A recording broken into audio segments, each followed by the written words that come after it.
Louvado seja o Senhor. Novamente estamos juntos, desfrutando da mesa, desfrutando da maravilhosa obra da redenção. E nós somos o resultado dessa obra.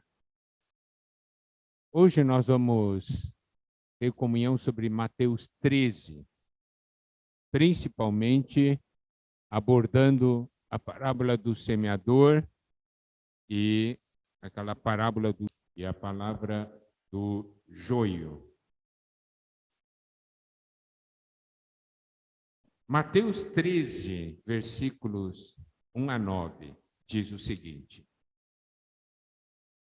Naquele mesmo dia, saindo Jesus de casa, assentou-se à beira-mar, e grandes multidões se reuniram perto dele, de modo que entrou num barco e se assentou. Toda a multidão estava em pé na praia. E de muitas coisas lhes falou por parábolas e dizia: Eis que o semeador saiu a semear.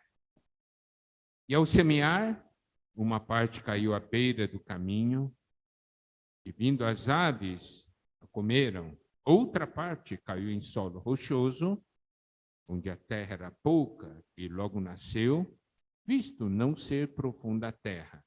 Saindo, porém, o sol a queimou, e porque não tinha raiz, secou-se.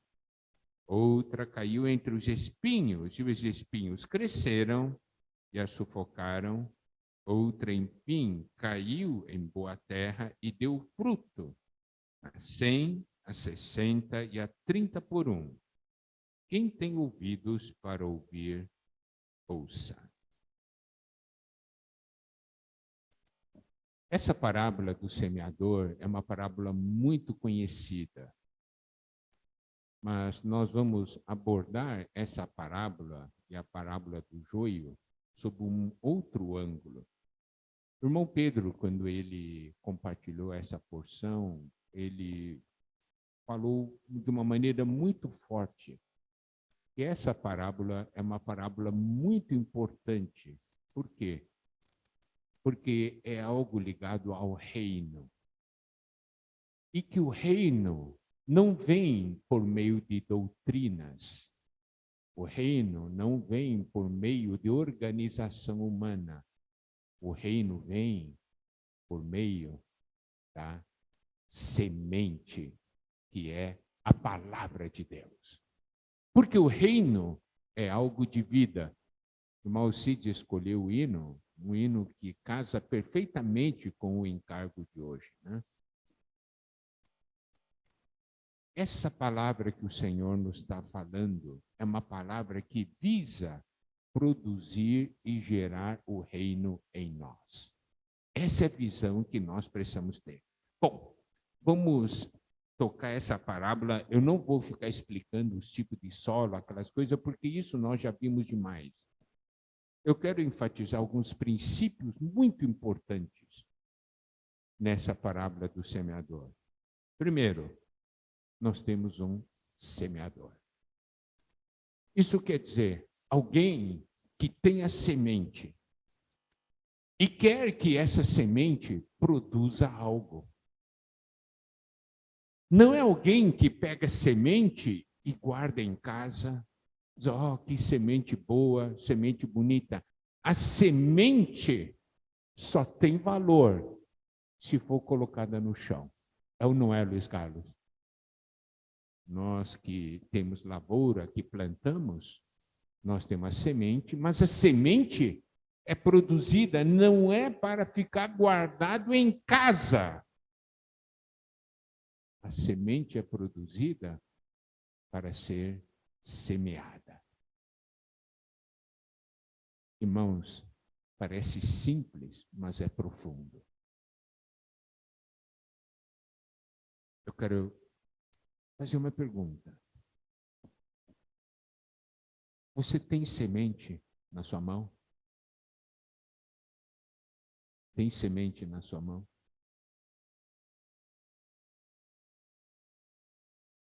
O que você está fazendo com essa semente?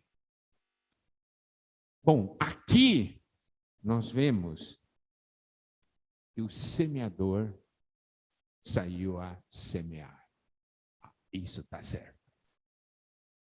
O semeador tem a semente e ele sabe, essa semente precisa ser lançada no solo.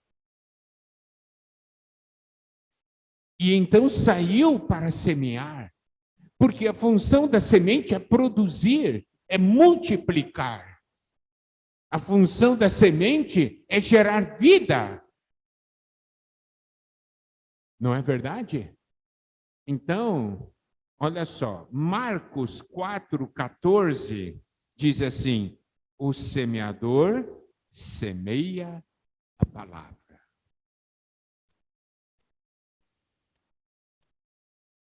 Você é um semeador?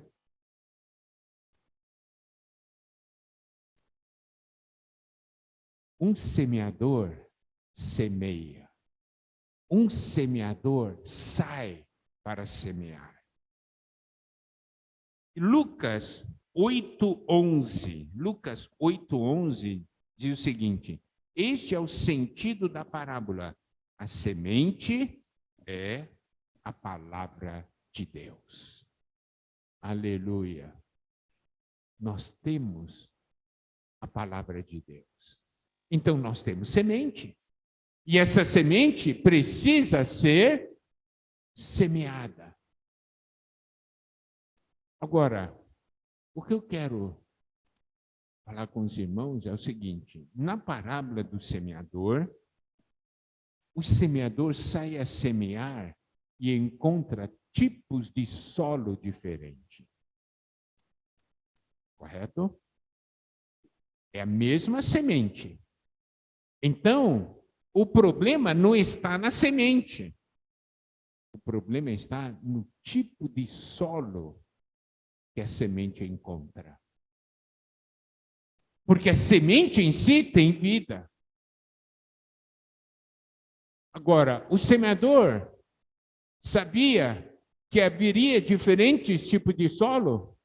Sabia. Não é? Então ele semeou, uma parte caiu à beira do caminho, outra parte caiu em solo rochoso, outra parte caiu entre espinhos, outra parte caiu na boa terra. Nós vemos o seguinte, aqui fala de 4 tipos, mas preste atenção, o semeador,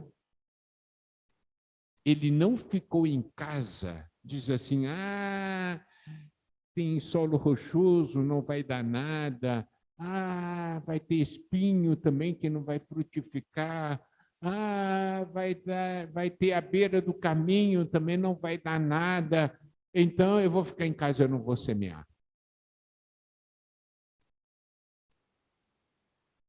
Ele foi, semeou, ele sabia que haveria diferentes tipos de solo. Porque a função do semeador é semear. E essa é uma visão que nós precisamos ter. Tá? E nós sabemos que essa semente, que é a palavra de Deus, é que ao germinar vai produzir o reino. Ao germinar vai produzir uma transformação em nosso ser. Uma terra que não tinha nada, começa então agora a dar fruto, a ter um resultado. E eu gostaria de ler com vocês, amados irmãos, amadas irmãs, 1 Pedro, capítulo 1, primeiramente o versículo 22, tá? Depois os versículos seguintes. 1 Pedro 1, 22 diz: tendo purificado a vossa alma pela vossa obediência à verdade, tendo em vista o amor fraternal não fingido, amai-vos de coração uns aos outros ardentemente. Agora, versículo 23. Pois fostes regenerados, não de semente corruptível, mas de incorruptível, mediante a palavra de Deus, a qual vive e é permanente. Versículo 24. Pois toda a carne é como a erva, e toda a sua glória como a flor da erva. Seca-se a erva, cai a sua flor. E o versículo 25. A palavra do Senhor, porém, permanece eternamente. Ora, esta é a palavra que vos foi evangelizada. Esta expressão, ora, esta é a palavra que vos foi evangelizada. Isso quer dizer, esta é a palavra que foi semeada em nós. Não é verdade? O que é eu receber evangelho? É receber essa semente. Eu recebi porque um dia alguém semeou. Alguém não ficou em casa. Alguém não guardou a semente para si, porque sabe, a semente é para ser lançada no solo. A semente é para ser semeada. E essa é a nossa responsabilidade. Agora, vamos penetrar nessa porção de 1 Pedro 1, a partir do 22 até o 25. O versículo 23 diz o seguinte: pois fostes regenerados, não de semente corruptível, mas de incorruptível, mediante a palavra de Deus, a qual vive e é permanente. Então, aqui nos mostra que a semente que é a palavra de Deus é uma semente incorruptível. Essa palavra de Deus é uma palavra que vive e é permanente.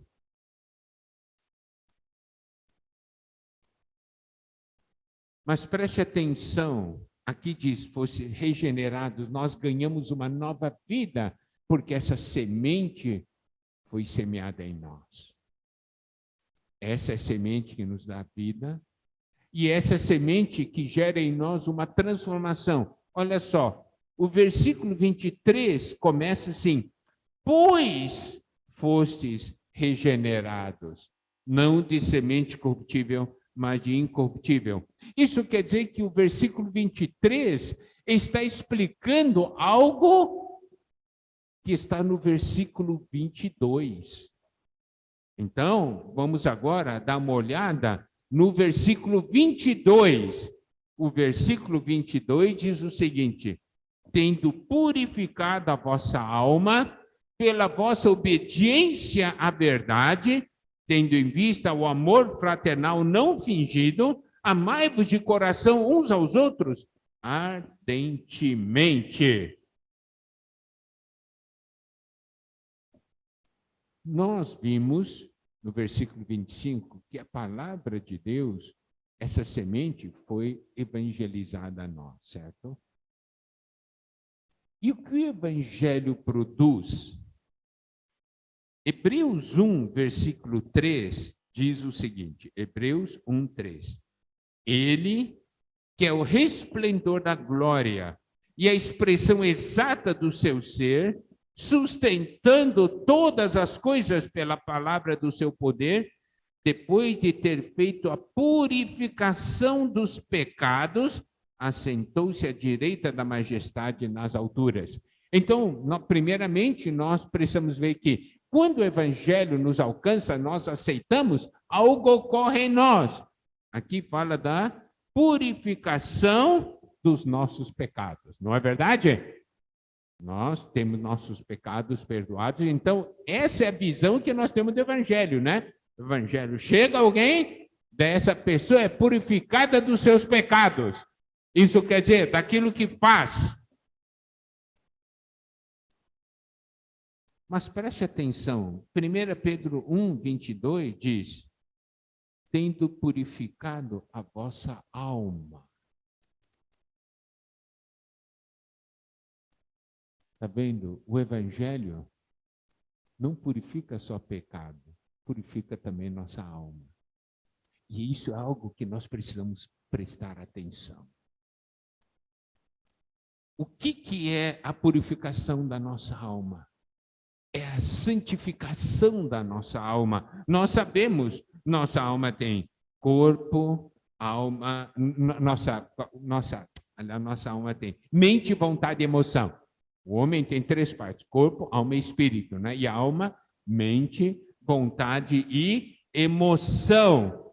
Mas a salvação de Deus, o evangelho não opera somente na questão da purificação dos nossos pecados, mas também na purificação da nossa alma. Isto é, ele vai santificando o nosso ser pelo Espírito de Deus, dispensando em nós a natureza de Deus.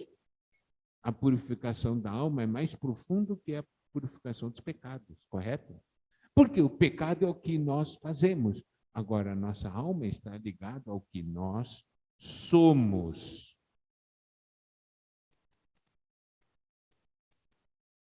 Isso mostra que essa palavra que foi semeada em nós, que é produzir uma transformação em nosso ser, em nossa alma, na nossa mente, na nossa vontade, na nossa emoção. Isso quer dizer, na nossa maneira de pensar. Né? Essa é a nossa mente. Vontade é o que nós queremos. Emoção é o que nós sentimos. Então, muda o que nós pensamos, muda o que nós queremos e também muda o que nós sentimos. Mas preste atenção, há um problema, é que nós, muitas vezes, não permitimos que essa palavra, essa semente opere em nosso ser. Mas, para que essa semente opere, nós temos que receber essa palavra, nós temos que crer nessa palavra, não é isso? Nós temos que obedecer essa palavra. Por isso que aqui diz, tendo purificado a vossa alma pela vossa obediência à verdade. Amados irmãos, amadas irmãs, nós ouvimos a palavra de Deus, não é? Toda semana nós temos. Ouvimos a palavra de Deus ao longo da semana, ouvimos a palavra no final da semana. Se essa palavra, que essa semente está sendo semeada em nós, se essa palavra é uma palavra que Deus está falando conosco, é para que nós possamos receber, crer e obedecer. Isso é fundamental.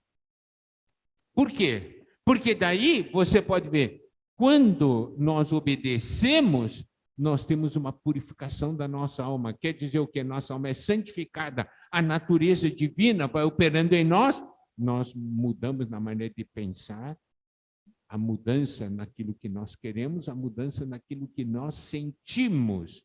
E isso é fundamental. Olha só, vamos ver ainda Tiago 1:21. Tiago 1:21. Tiago 1:21 diz o seguinte para nós: portanto, despojando-vos de toda impureza e acúmulo de maldade, acolhei com mansidão a palavra em vós implantada, a qual é poderosa para salvar a vossa alma. Você pode ver, quando nós recebemos essa palavra é implantada em nós, é colocada em nós, nós precisamos acolher com mansidão, nós precisamos receber essa palavra. Não podemos oferecer resistência à palavra de Deus. E aí nós vamos nos despojando de tudo aquilo que não é adequado. E quando nós realmente recebemos a palavra de Deus, e a nossa alma vai sendo purificada, vai sendo santificada, sabe o que vai acontecer? Cada vez mais nós vamos pensar mais em Deus, nós vamos querer mais Deus, e nós vamos também sentir mais Deus. E o Senhor passa a ser, então, o nosso foco. E quando o Senhor, então, passa a ser o nosso foco, o que acontece? Quando o Senhor passa a ser o nosso foco, o amor começa a fluir de nós. Por isso que na 1 Pedro 1:22, assim, diz, tendo purificado a vossa alma pela vossa obediência à verdade, tendo em vista o amor fraternal não fingido, amai-vos de coração uns aos outros ardentemente. Esse é o resultado da palavra de Deus que opera em nós. Esse é o resultado da semente, é o amor. Nós passamos a amar uns aos outros. E preste atenção, amor fraternal não fingido. Não fingido. Não é o seguinte, você olha para o irmão, você odeia aquele irmão, daí você olha o irmão e diz, oi, irmão. Não é amor fingido. É amor genuíno. Mas esse amor genuíno é produzido pela palavra de Deus.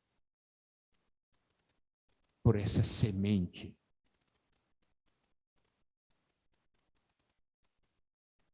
E aqui fala de um amor ardente. Amamos irmãos de verdade. Amém? E, olha só, então vamos para agora 1 Pedro 1:23. Depois do 22, ele explica por que há purificação da nossa alma. Porque obedecemos a verdade, não é? E aí surge um amor em nós.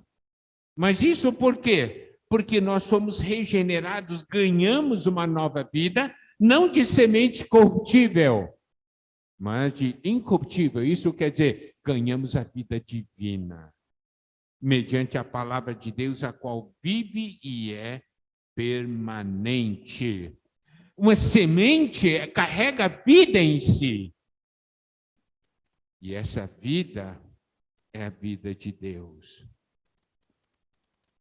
Agora, essa porção no versículo 24 mostra como é a semente corruptível, como é a carne. 24 diz, pois toda a carne é como a erva, e toda a sua glória como a flor da erva. Seca-se a erva e cai a sua flor. A semente desse mundo é uma semente corruptível.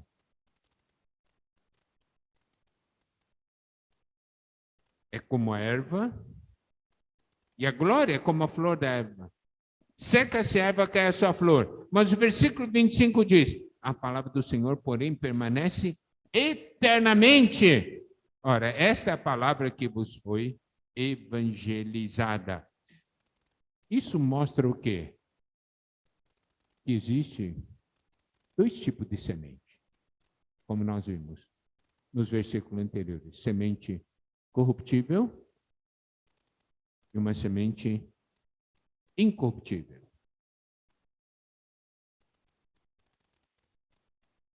O mundo, inimigo de Deus, semeia em nós semente corruptível. Senhor, nosso Deus, semeia em nós a semente incorruptível. Eu quero agora, tá? Vamos aqui no versículo 25, a palavra do Senhor, porém, permanece eternamente. Isso quer dizer, o que a semente incorruptível produz é para a eternidade. Não seca e a sua glória não cai.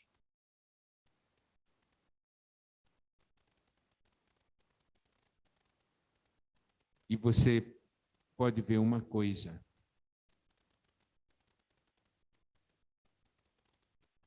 Eu quero ler aqui 1 Coríntios 3, versículo 6. Eu plantei, Apolo regou, mas o crescimento veio de Deus.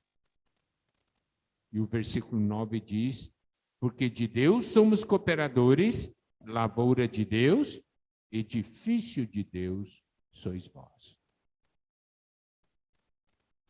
Então, nós vemos aqui dois tipos de semente: semente corruptível e semente incorruptível.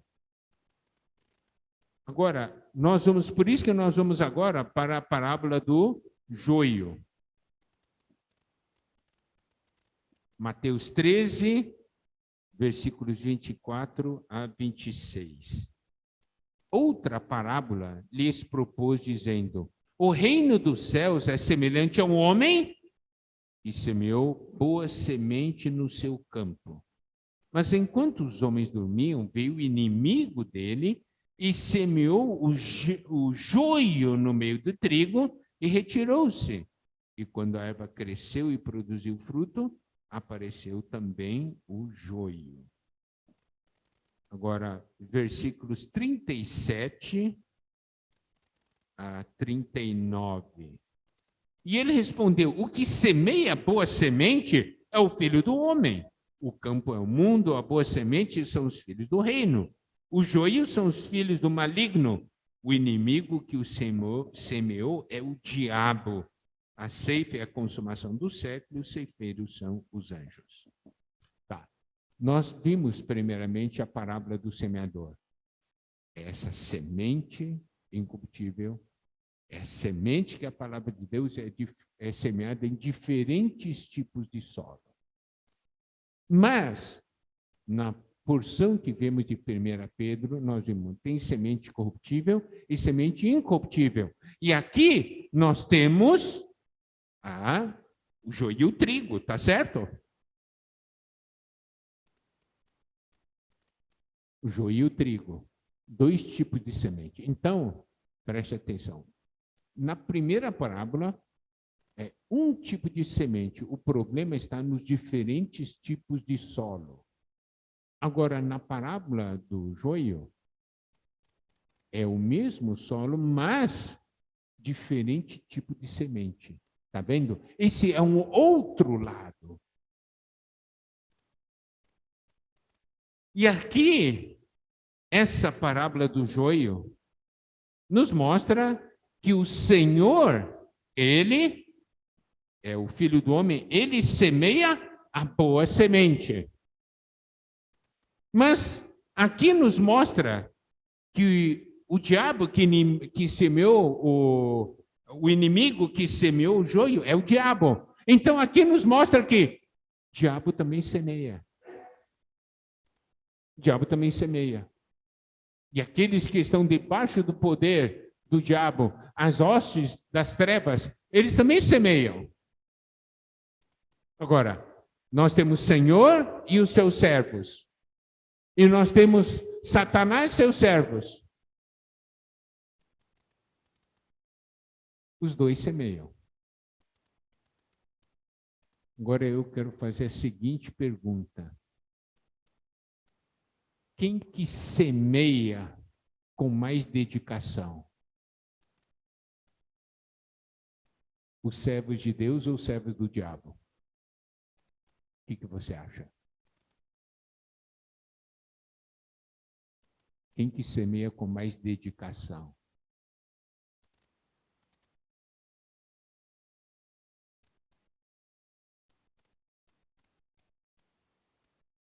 Quem que fica semeando dia e noite? Os servos de Deus ou os servos do diabo? Fala, pode falar. Os do diabo, não é? Não para. É pela internet que semeia, né? Pela televisão, pela mídia, nas escolas. E todo mundo semeia, e semeia sem ter vergonha na cara.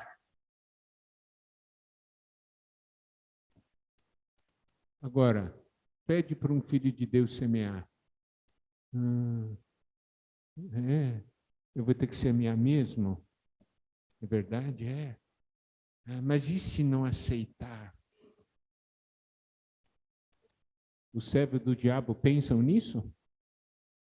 Não quer nem saber, saem com tudo para semear.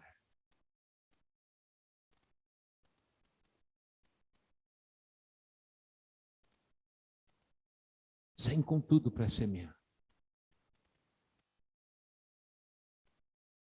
Eles não têm medo.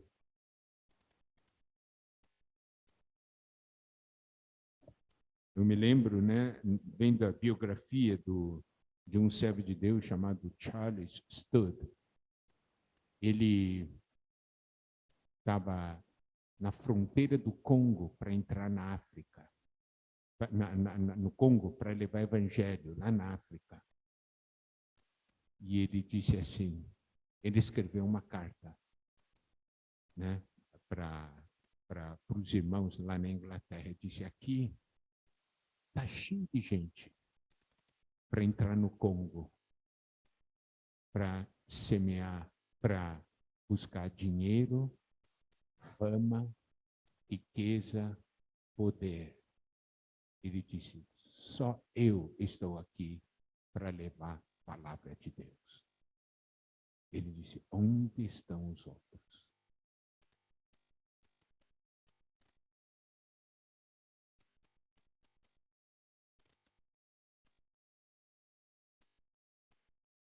Uma vez nós estávamos viajando e um irmão, ele contou a experiência dele. Ele disse o seguinte, Miguel, eu já viajei para lugares assim, muito inóspitos, longe da civilização. Você vai naqueles lugares longe, longe, longe, onde ninguém vai. E ele disse assim, quando você vai lá, entra num restaurante ou num bar, tem Coca-Cola.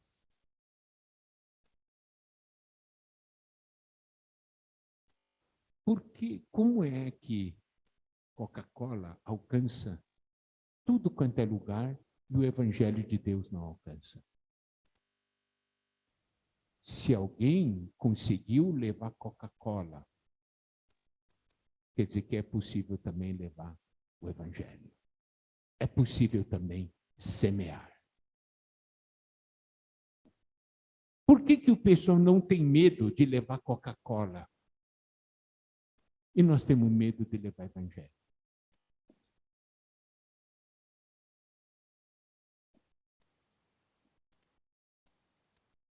E outra coisa que a parábola do joio nos mostra, olha só, Mateus 13, versículo 24 e 25. Outra parábola lhes propôs, dizendo, o reino dos céus é semelhante a um homem que semeou boa semente no seu campo. Né? O Senhor semeou boa semente no seu campo. Olha só o versículo 25. Mas enquanto os homens dormiam, veio o inimigo deles, semeou o joio no meio do trigo e retirou-se. Isso quer dizer o quê? Aqueles que deveriam guardar o campo. Foi dado chance para o inimigo vir e semear. O que está sendo semeado em nossas casas? Nós estamos dormindo? Se estivermos acordados, nós não vamos deixar semear, o inimigo semear. Mas quando a gente dorme, o inimigo vem e semeia. Então, olha só, o Senhor quer semear a sua palavra. O inimigo está semeando dia e noite na nossa família. O inimigo semeia dia e noite.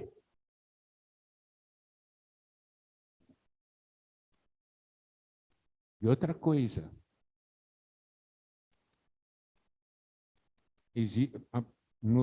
Paulo, né, em 1 Coríntios ali nos mostra, né, eu plantei, a Paulo regou, quer dizer, eu preciso regar. Eu tenho que fazer essa pergunta.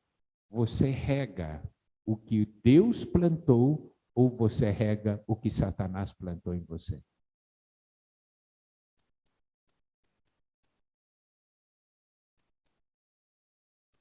Eu vou dar um exemplo para você, tá? Você sabe, eu dou muito conselho para casais, né? E temos casais que têm problema. Eu vou só dar um exemplo. E aí vem pedir ajuda. E aí o que a gente faz? Claro que ajudamos os irmãos, os casais. Ajudamos com o quê? Com a palavra de Deus. Porque a palavra de Deus leva em si o poder, não é? Evangelho, certo? O poder para a salvação de todo aquele que crê. Então, nós ajudamos com a palavra de Deus. Os casais estão com problemas entre si, né? O marido pensa uma coisa da esposa, a esposa pensa outra coisa do marido, e daí tudo, e nós falamos, irmãos, não pensem nisso. Quem semeou isso na cabeça de vocês foi Satanás. Você tem que ler o que a Bíblia diz a respeito do casamento, o que a Bíblia diz a respeito do cônjuge, não é? Como você deve ajudar um ao outro. Claro, um tem problema, outro tem problema, tem suas fraquezas, mas nós temos que ajudar um ao outro. Tem que crer na palavra, tem que buscar a palavra de Deus. Ok, nós damos conselho. Depois de um certo tempo, né, tem irmãos e irmãs que daí ligam, dizem assim, não dá mais mesmo, não dá mais. Eu disse, por que não dá mais? Porque é o seguinte, né, toda vez que eu fico pensando no que meu cônjuge faz comigo e tudo, aí eu me arrebento e tudo. Eu disse assim, geralmente eu falo o seguinte para eles, por que você acredita tanto nessas coisas que Satanás coloca na sua mente e você não acredita na palavra de Deus? É interessante que quando Satanás põe uma minhoca na sua mente, não planta algo na sua mente, você fica regando aquilo. E quando a palavra de Deus é semeada no seu interior, você não rega a palavra. Uma vez eu perguntei para um dos cônjuges, né, desses casais, assim, eu disse, por que você acredita mais na palavra de Satanás do que na palavra de Deus? Por quê? Me diga.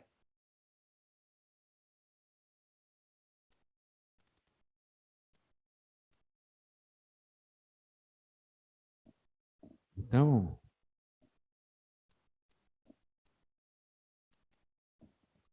hoje, o Senhor está dando uma palavra muito intensa para a igreja. Não é? Forte, de combate. Vocês têm acompanhado a palavra profética, né? Têm acompanhado as mensagens, né? As comunhões dos irmãos.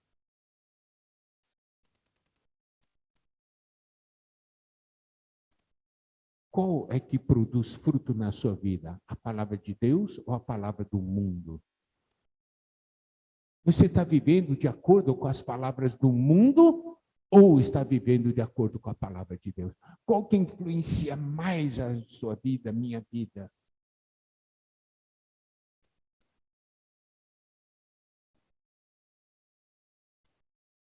Senhor semeia, o inimigo também semeia. Nós precisamos saber a meta de Satanás. Evangelho de João, capítulo 10, versículo 10, diz: o ladrão vem somente para roubar, matar e destruir. Preste atenção a essa palavra. Ladrão vem somente para roubar, matar e destruir.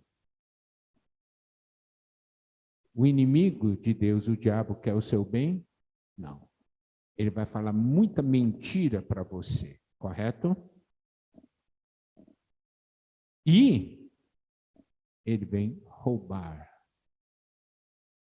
Roubar essa palavra de Deus que foi semeada no seu interior. É aquela pássaro, né? Como a semente caiu à beira do caminho, vem as aves e comem, não é isso? Exatamente, isso é roubar. Ele quer matar e destruir. O Senhor disse, eu vim para que tenham vida e tenham em abundância. A minha semente vai dar vida. E vida em abundância e a minha semente vai operar uma transformação. Agora, a semente que o inimigo semeia é para matar e destruir.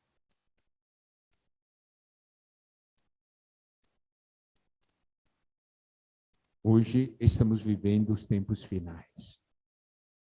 É um momento de nós ajudarmos um ao outro com a palavra de Deus. Eu semeio em você e você semeia em mim, correto? Nós precisamos ajudar uns aos outros na palavra de Deus, levar a palavra de Deus a outras pessoas. Eu rego você, você também rega. Essa palavra de Deus em nós. E é assim que nós vamos crescer, é assim que nós vamos avançar. E o reino vai se expandir em nosso interior. E a nossa vida será transformada. Por que estou falando essa palavra? Porque estou vendo com muito temor os irmãos, muitos irmãos e irmãs acreditando mais na mentira de Satanás do que na palavra de Deus. Hoje é o tempo de mudar isso. É tempo de crer na palavra de Deus. Aleluia. Porque o Senhor nunca desistiu de semear e semeia até hoje em nossos corações. Amém? Que o Senhor nos abençoe. Amém.